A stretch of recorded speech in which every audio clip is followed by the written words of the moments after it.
So we're here today to share some of the information, a little history on NYCHA for those who don't have it, and then some work about our organizing. And then we'll take questions and conversation afterwards.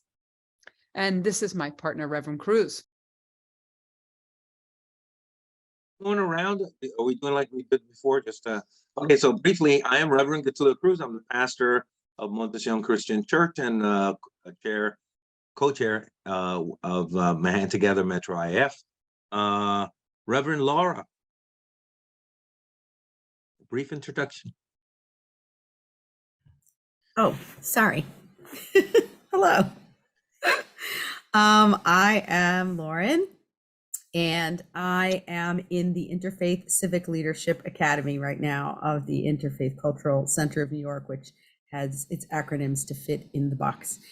And I am the co-chair of Romamu Social Action up on 105th and Amsterdam, where I run a community kitchen and clothing drive, which is on right now. If you have coats, send them to me, and feel free to come join us this Sunday. I'll put it in the chat. And I am of One Spirit Interfaith Seminary somewhat recently, so I'm still excited about that too. Thank you for having me. Oh, should I pick someone next? Is that our way? Okay. Yes. Robbie. Hi, I'm Robbie Block. I'm a senior organizer with Manhattan Together and South Bronx Congregations. Just here to listen in on the conversation and try not to comment. And I will pass it off to, I'll do this correctly this time, to Reverend Atchison. Thank you. I appreciate it. Yes, I'm Reverend Dominique Atchison. I am the Director of Racial Justice Initiatives at the Interfaith Center of New York. And I forgot to say this the last time, but I am here to kind of provide any technical support. Even though I messed up the last session, we do have a recording this time. But yes, if there's anything that you need technically, I will do the best that I can. Any questions that you have in the chat that we can answer, just let me know, and I'm glad to be here. And I will pass to William Lambers.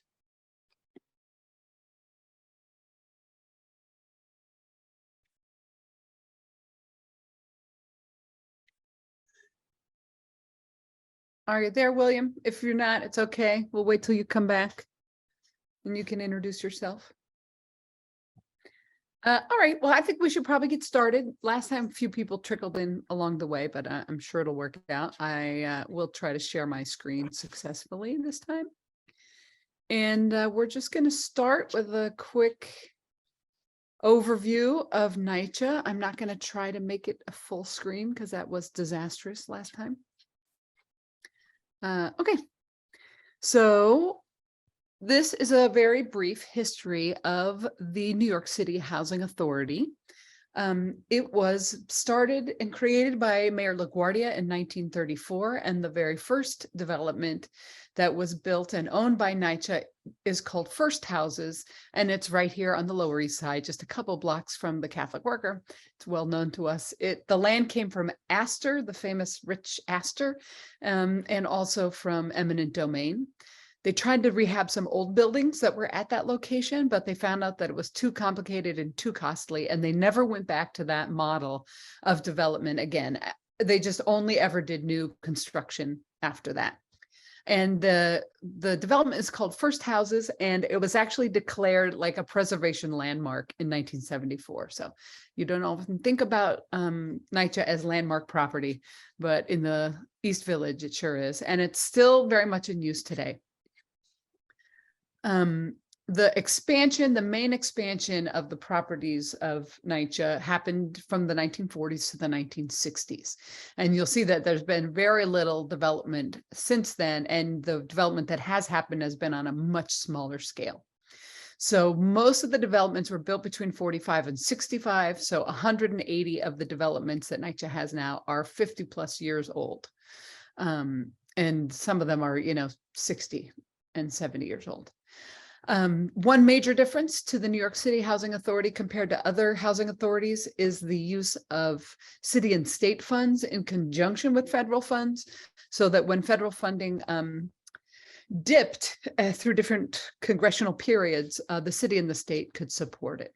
And actually, it's one of the reasons that New York City's public housing stock is actually considered successful compared to other cities, compared to some of the experiences in Chicago and some other places.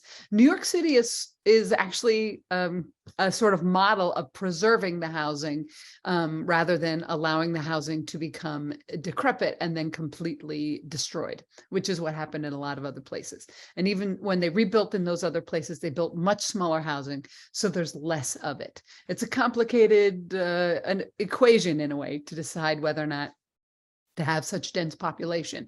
But a lot of places look to New York City to figure out how to have large public housing opportunities.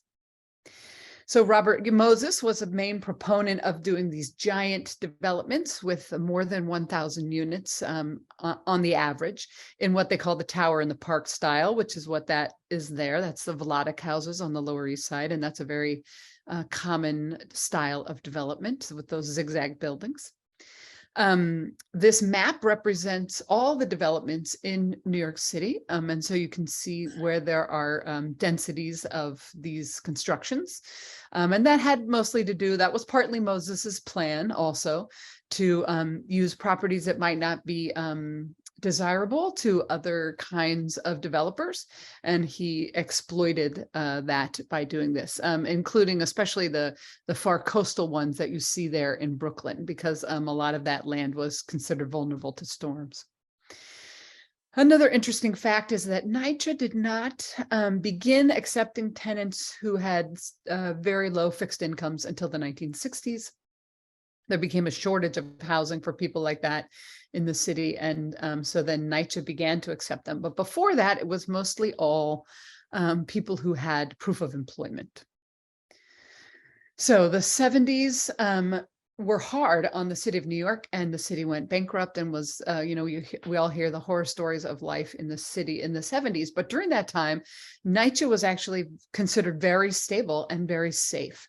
These buildings never were abandoned. They were always well occupied. They were kept clean and safe, and they were desirable. And so many people wanted to move to NYCHA because it was better than the housing that was being abandoned by landlords. It wasn't until the 1980s, and maybe in conjunction with the explosion of crack cocaine, that crime within NYCHA developments began to be more prevalent than it had been in the neighboring environment.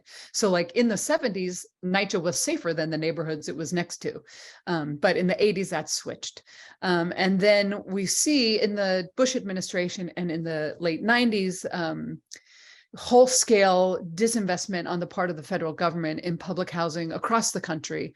And that has never recovered. No Democratic administration, Congress, or anybody since then has sought to really properly remedy that problem. And so gradually the level of commitment from the federal government to public housing has diminished over time. In New York, because we have a history of doing city and state funding as well, there has been some attempt to sort of shore that up, but the city and the state are really not prepared to accommodate the gap left by the federal government. These are the basic statistics, just so we have some sense of the magnitude of NYCHA in our city's landscape.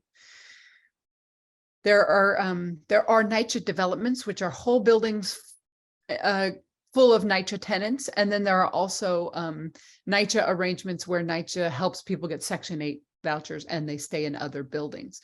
All of those put together are 177,569 apartments throughout the city. And there are 335 developments involved. So that's NYCHA buildings plus Section 8 buildings. And that is 535,686 people. It's a lot of people. The Queensbridge houses, which are featured in this picture, they have that sort of pinwheel design. That is the largest public housing facility in all of North America, and it's 3,142 apartments. And East Harlem neighborhood is the second highest concentration of public housing in the country, behind a neighborhood in Chicago. These are the demographics. The average income of a NYCHA tenant is $24,454. Their average monthly rent is $542. 43% of the families are working at jobs. 30% of the population are under 21 and 23% are over the age of 62, which means that fully 50% of the residents of NYCHA housing are either of retirement age or children. And the average tenure of a NYCHA tenant is 25 years. The pie chart is a racial breakdown. So it's obvious that the main occupants and tenants and residents of NYCHA buildings are people of color. And when we think about what the 500,000 people plus people who live in NYCHA represents, that's 1 in every 16 New Yorkers. So it is a lot of people in our city. And we use these facts and information to remind people to think about the fact that when you talk about housing in New York City, you should not talk about it without including a discussion of NYCHA. The impact of NYCHA is enormous, and it's a huge resource for the city. And if we lost that resource, it would be devastating, especially to the vulnerably housed people. So no discussion of housing in the city is complete if you're not also discussing the assets of NYCHA and how we need to preserve and maintain it. And just as another way of looking at it, think about the fact that the city then is the landlord. The housing authority, which is really controlled by the city, is a landlord of 7.4% of the rental stock in the city. That's a pretty big chunk for a single landlord. So when you think about ways to impact housing for poor and vulnerable populations, this is a very good place to put pressure to improve the conditions of housing. So that's it from me. Now it's my turn. Thank you, Joanne, for this. I'm Reverend Getulio Cruz Jr. I'm a bilingual pastor of Montesión Christian Church on Lower Manhattan, on Manhattan's Lower East Side. We're teaching and leading our Pentecostal Bible-believing congregation to relate to transform for over 36 years. We've helped found Manhattan Together, Metro IF in 1997. Manhattan Together is a broad-based, multiracial, politically independent, and grassroots citizens and aspiring citizens power organization. It consists of religious and non-religious dues-paying institutions that trains leaders and turns problems into issues to be acted on with success. We improve the quality of life in our communities and strengthen our member institutions. Because tens of thousands of our members, including half my congregation, live in public housing, we started organizing tenants with other members of Manhattan Together in South Bronx churches. We talked to our neighbors, documented problems, got ticket numbers, took pictures, and met with NYCHA officials from the local property managers to the citywide chairperson. We won thousands of repairs, but there were always thousands more left to do. For many years, we tried to get NYCHA to hear the anguish of their tenants who suffer from asthma and other respiratory problems, and to get them to see the mold and moisture that was vigorously aggravating their health condition. But the city refused to understand and forced us then to take it to federal court. Next. So on December 2013, with our sister organizations and partners like Little Sisters Family Health Services, the expert lawyers for the National Center for Law and Economic Justice, the Natural Resources Defense Council, Proskauer, we took NYCHA to court and we won. So you see there, SBC is South Bronx Churches, Manhattan Together. EBC is East Brooklyn Congregations, which is well known for the Nehemiah housing that it pioneered and that it continues to be a model for across the nation. And Metro IF is the conglomeration of the four of them, and we're missing one is Queens Power. Okay, and they're also a renewed organization that also works on public housing. Next. So this is a timeline basically of our little history, right? And so we met with NYCHA chair for the first time in 2000. And then from then on, we kept meeting with different tenants and identifying issues until In 2011, we assembled 300 of our NYCHA residents and publicly shared their stories as sufferers of asthma and other respiratory diseases with the Manhattan and Bronx borough directors and their staff and some media that were present. We then chastised NYCHA for failing to respond effectively to the serious health and safety issues they were forcing these residents to endure due to the unresolved leaks and black mold growing in their apartments. And we asked these guys to publicly say, yes, they were going to reach out to the chairman to make sure that he did something about this issue. And then we asked them to leave the room so that we could do a meeting with the tenants that were present in that location. So we marched them out just to let them know who was in control and to let them know that we were you know, that we wanted real results. Okay, and so we've done different tours with different people. We did a tour with Sandra B. Enriquez, the Assistant Secretary for HUD, in August 2011. And then in 2014, we reached a settlement before a federal judge. NYCHA is ordered to make repairs properly. We wound up having to take them back to court because 2 years later, they still hadn't done what they promised. And that's when we got an agreement, shamed Mayor Bloomberg at that time, who was so concerned about his legacy. And you'll see a picture about that soon. And then we also approached, in 2015, we approached the U.S. Attorney for the Southern District to encourage them to investigate NYCHA. In the next 3 years, we introduced 2 different U.S. attorneys and their staff to NYCHA tenants, showed them deplorable conditions and helped them to gather evidence. This led to the federal monitorship. The settlement, the U.S. Attorney files a settlement including $2.2 billion for repairs. So we were a part of the research aspect of that. And, you know, and thanks to that, we have a new compliance department within NYCHA. Okay? And we kept working and eventually, next picture. You see us here and that picture with lots of people. That's close to 6,000 people that assembled on Columbus Day in 2017 in front of City Hall. And we were challenging then Mayor de Blasio to produce senior housing on NYCHA property so that the people who were seniors living in 2 and 3 bedroom apartments would stay in the neighborhood and be able to live in a single apartment that had services designed for them, and that would free up that apartment so that people that were on the waiting list could move in. So that's the goal, the plan to, you know, to build senior housing so that the seniors can move out and stay in the community, and the apartment then is freed up so other new people can move in. We have relationships with different people throughout the community. Metro IF has successfully organized using civic and media pressure to get the New York City Housing Authority to make needed repairs in their developments.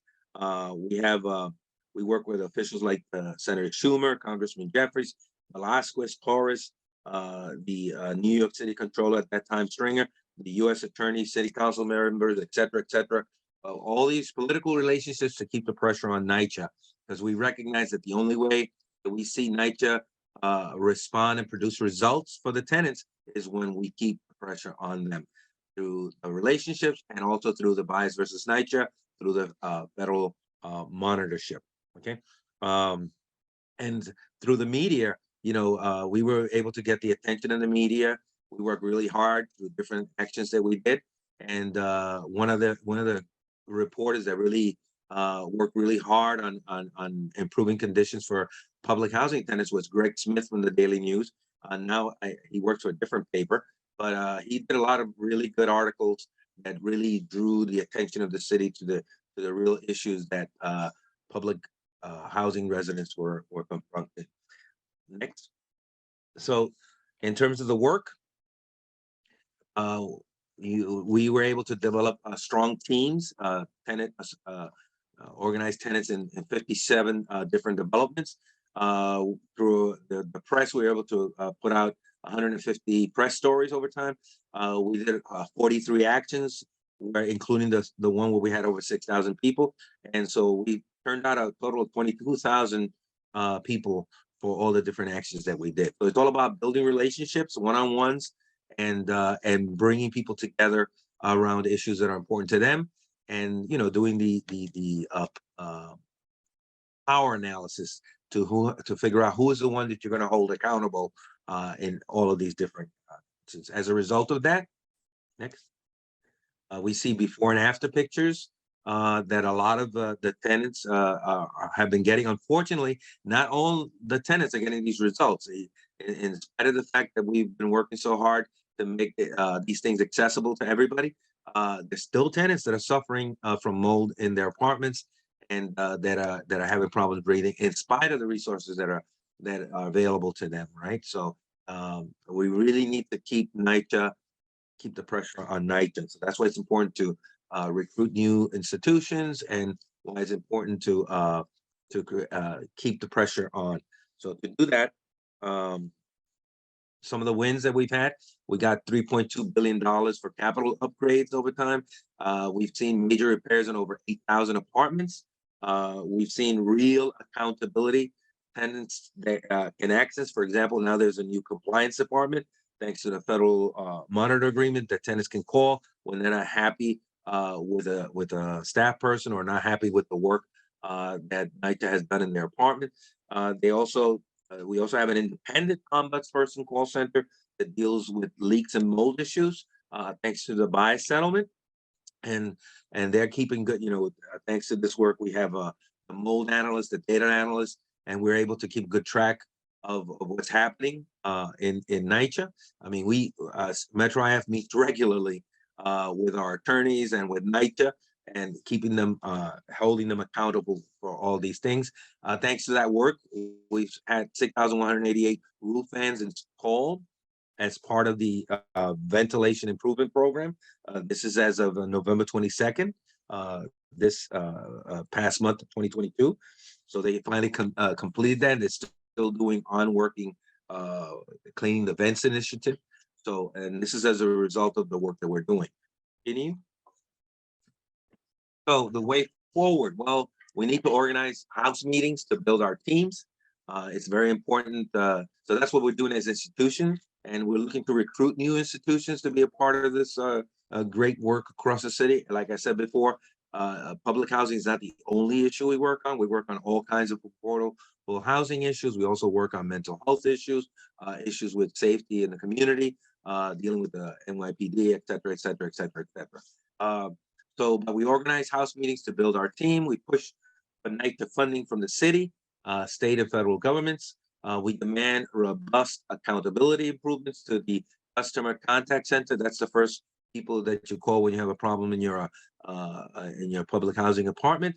And the promotion of the OCC ombudsperson call center. We want everyone to know of the resources that are available out there, so that they know who to contact when they're not happy with the results. And we track conditions in RAD and PAC buildings. Last year, we were able to NYCHA bias plaintiffs reach an agreement on mold leak protections for RAD or PAC buildings.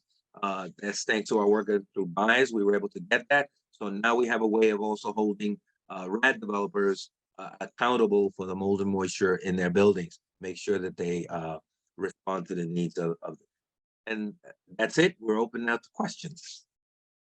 I hope this was helpful.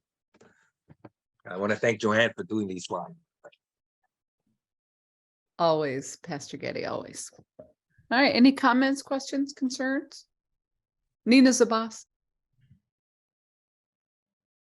I did not know much about Metro IAF, so thank you.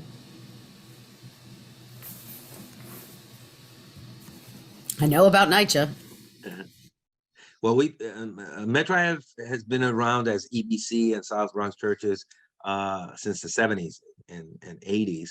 And then we're newer. We started in 1997. So, yeah, but working with SBC, we were the ones that went to NYCHA court because we were organized around a lot of public housing, and that helped. Can you say some more about your relationship to NYCHA? Reverend Lauren? Who? You, Reverend Lauren, I you, yeah, just live here. Yeah. I just Oh, you live in public housing? No, I mean, just thank live you in the city, for yeah. asking, but I live in the city, and I'm pretty near two sets of projects on essentially West End, and then Romemu is pretty near Frederick Douglass houses. So we flyer for the community kitchen and coat drive and stuff all over there, and folks come and hang out with us, and that's pretty cool. I also am really well aware of the schooling crazy zoning nightmares in 199, and I'm gonna forget if it was 267, but the school around the corner and the severe underfunding and overfunding, and then the outcry that people had to equalize that. So that was right in my neighborhood, so that was very much in the news a few years ago. I'm not totally positive how it all shook out, to be frank, but I know that there were very strong factions on both sides, and where each group was literally and figuratively coming from was not so shocking to me. So that's my knowledge. I was just in the group with folks who were really running bed programs and both I'm forgetting the names, but the longer term and the shorter term ones. And so it was really interesting to hear how awful the city is at funding those and organizing those and expanding those. Sadly, wasn't shocked, but I was disappointed to hear it's still as bad as I thought. Mhm. Well, if you're interested in learning more about what Together Metro IF does, more than welcome to contact our organizer. He's right there, Robbie Block. That's It's gonna Robbie. be in the package. Okay.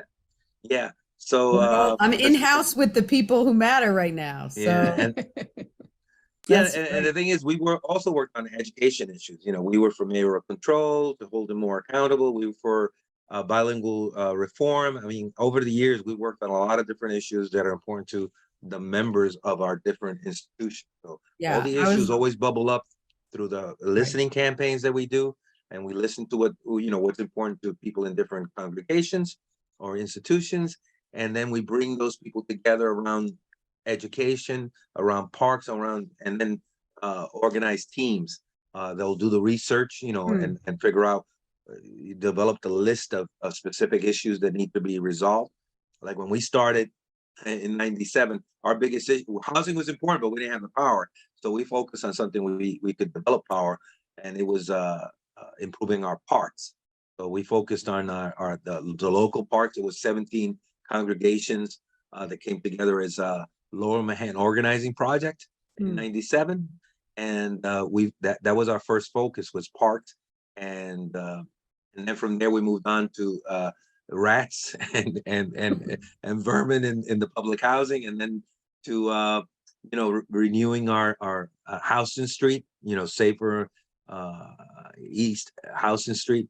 And we had a lot of success. I mean, thanks to that work, we were able to get over $20 million, I believe, to improve Lindsay Park. We got cleaner and safer bathrooms in Washington Square Park, Thompson Square Park, Seward Park, East River Park, and we also got we identified a problem that they were having in the park in East River Park. Was there were a lot of sinkholes. Every time they repaved the floor, sinkholes would develop, and it turned out to be a seawall.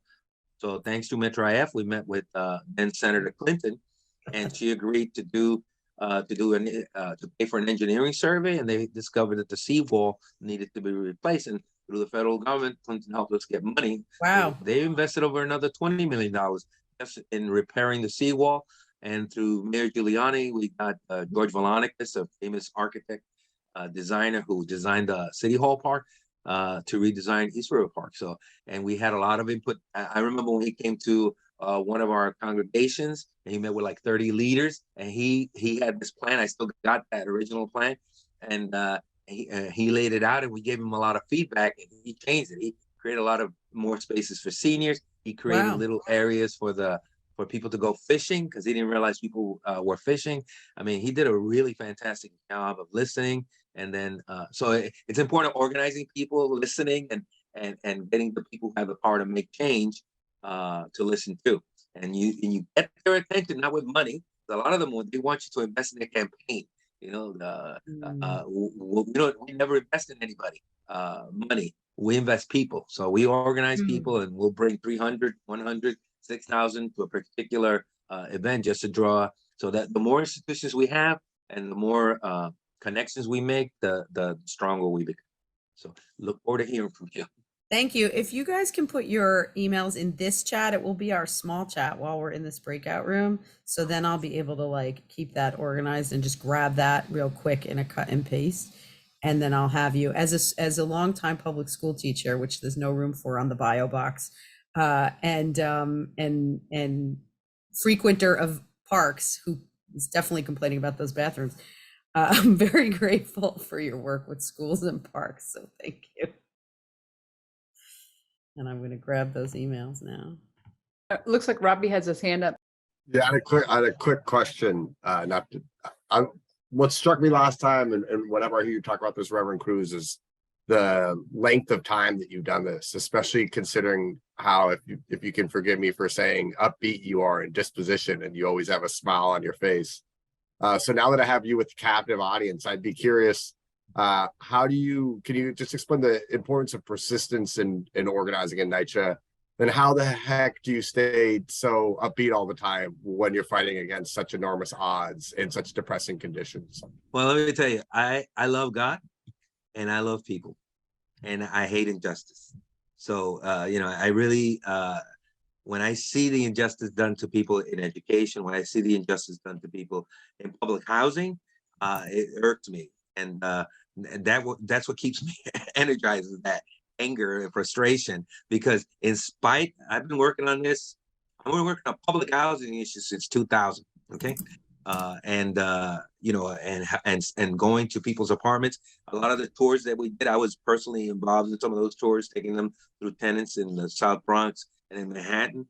And you could see, like in the U.S. attorneys, you could see he was surprised because he couldn't believe people were living in those conditions. And just seeing his reaction, well, this is things that people are living and accepting. Because I tell you, as a Bible believer, we learn to accept things and endure. But when I became involved with Metro IF, I learned it's not enough just to endure. I mean, we're called to help people, right? Then we need to get angry. We need to, and anger, not that I'm going to beat up anybody, but grieving. I thanks to Kim Zalen, who was the first organizer I worked with, she helped me to understand, because I was saying I don't get angry. Well, I didn't get angry, but I did grieve, and I didn't think I had the power to do anything. But thanks to the work, the leadership of the different organizers over time, and just a philosophy through the work in Metro IF, I've learned that we can make a difference when we work together, when we organize people.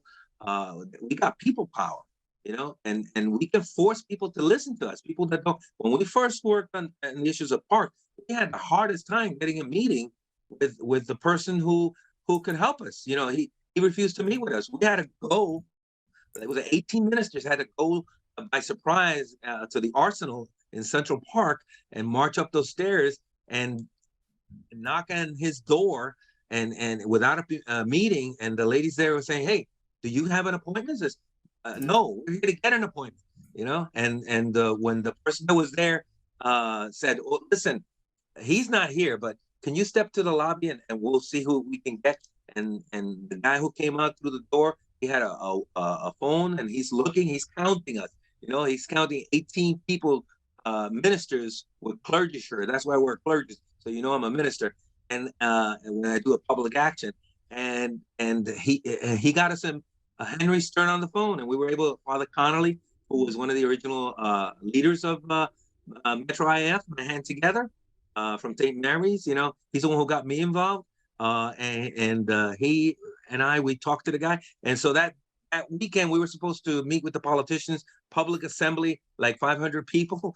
And we were able to announce we got a meeting with Henry Stern, but that happened because we had a push, and because we weren't happy, and the thing is, It's not enough not to be happy. The thing is, channel that anger, channel that grief, and turn it into action. You know, and you're not the only person, because when you talk to people that are living in public housing, or you talk to people that are unhappy with the special needs assessments that they're receiving for their kids in education, or anybody, you know, and you bring them together, and then you say, okay, enough, because they love to bring us together for community board meetings so that you can grieve publicly. They love to bring us together for school board meetings in the past so that you can grieve publicly. Get it out of your system. Yeah, but they don't, and then they do behind the closed door, they do whatever they want. No, you're grieving, let's come together and let's figure out what we need.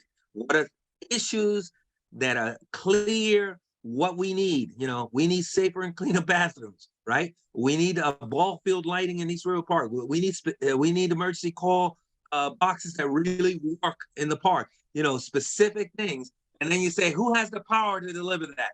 Henry Stern, let's go to him. Mayor Giuliani, let's go to him. Greg Russ, the chairman of NYCHA, let's go to him. Okay, so it took time to develop these relationships, right? And people respect us, people in power respect us because we work hard to get results. But we get results thanks to our relationship with them. So it's a two-way street, you know, and they love to come to a place where they see a lot of people coming together because they get to promote their own selves, right? But at the same time, we hold them accountable because they make commitments, public commitments, that then we go back and we hold them accountable for those commitments. So having Senator Schumer, he delivers, you know? So that's why it's great when we have him at anything, because when he says he's going to do something, he does it. Anyway, enough. Any other questions you got, Robbie, for Joanne? Not a chance, Reverend Cruz, not a chance. I could listen to you all day though. I'm wondering about Manhattan Together because I don't know if I missed something, but I don't totally know what that is. So Manhattan Together is Montession Christian Church, Our Lady of Sorrows, Tefillah Sharif. I mean, we're Jewish congregations, we're Christian congregations, liberal Orthodox coming together, nonpartisan, and we all pay dues. The institutions pay dues to become members because we don't want to depend on the city for anything. So we receive grants from nonprofit foundations, and we raise our own money through the dues. And through that, we hire an organizer like the one that we have over here, who helps us do a lot of the nitty gritty stuff that needs to happen. You know, it helps us and organizes and trains us, and, you know, over time. Now we can train others because we've learned a lot. But the rest of us are just volunteers. So I volunteer my time. I invest my time and energy in this work because I care. You know, I love God and I love people and motivate, and I hate injustice. So these are the things that motivate me. And I love working as Manhattan Together, Metro IF, because we get results. You know, we as we saw in the slide, right? You could see that we're making change happen. Is it happening the way we would like? No, we're not happy. Okay, we're still, as long as anybody's suffering in public housing or whatever, we're never going to be happy. So we have to continue doing the work. You were going to say something, Reverend? Well, so I'm just trying to understand, is Manhattan Together synonymous with Metro IAF? I don't know. I still don't get it. Sorry. Okay, so Metro IF is throughout the country, not throughout the country, the eastern border and along the Canadian coast. So there's a lot of, I think like 22 organizations, right, Robbie, all across the country. And then we have Metro IF New York City, which is East Brooklyn congregations, right?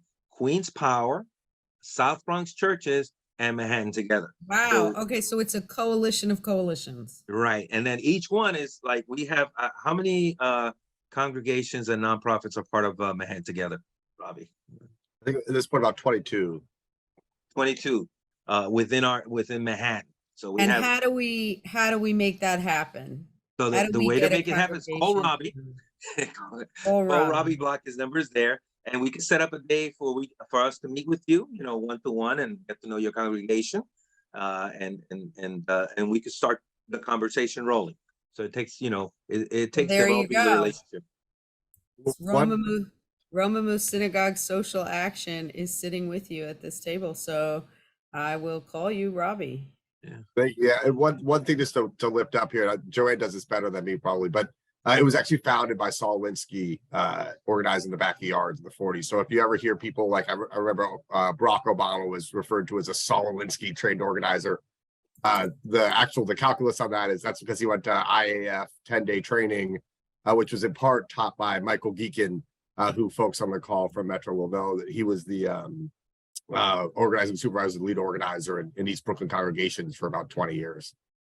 So there's a deep history there of the That's Industrial cool. Areas Foundation going back to about the 40s. Metro IF a little bit newer, but it's like you said, it's a bunch of different blended organizations. It's a coalition of coalitions, as you put it. I appreciate it. You like that? You can use it. Yeah, we will. I will steal that. Yeah, thank you. Yeah, And do you guys basically, do in-person meetings or Zoom meetings, or when and we could where? do And both. how? I feel like I'm getting like a really cool semi-private sesh, so I'm just gonna keep asking my Oh, no, question. no, please ask the question. And it's so good. Right? Have you ever did work with Youth Build? I don't know. IF With what group? Sorry. Youth Build. No, we haven't. What's Youth Bill? Dorothy Stoneman. Has anyone heard of Dorothy Stoneman before? no, I see but Joanne looks like she's unmuting herself, but the name sounds kind of familiar, but I couldn't place it. And as you answer that, don't forget to also let me know if and when you're meeting these days and how, so that I can find you.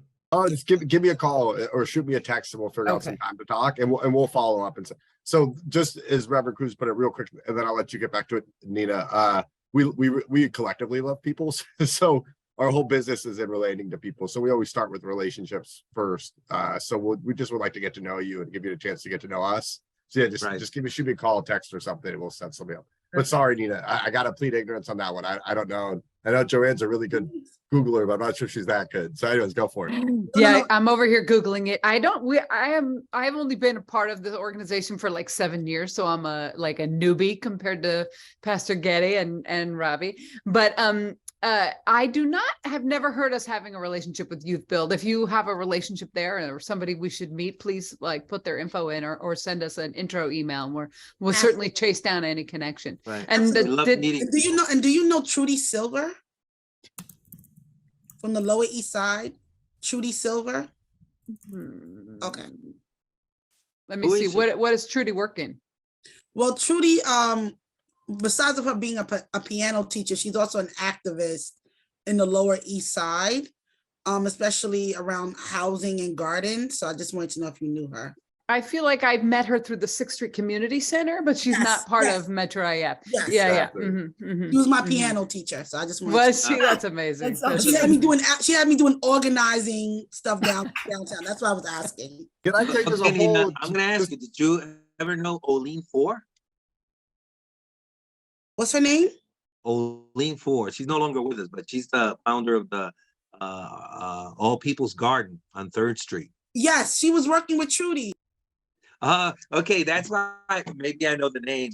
Yeah, okay, good. I love this. This is Yeah. great. Do we answer So- Lauren's question about meeting, that in person and virtual? It's a mix. So and you'll get all the deets when you meet with Robbie and whoever And else. Nina, it's great to meet you also. So thank you for being here. And I think you put your email in like 20 times, so I must have it somewhere, but feel free to hit us with that at the end one more time too. And- Yeah, Robbie, We Joanne. We have to and- leave. We have to leave gonna- the breakout room and go Okay. back to the You guys. regular one. So I'll put everything into the chat. Thank you.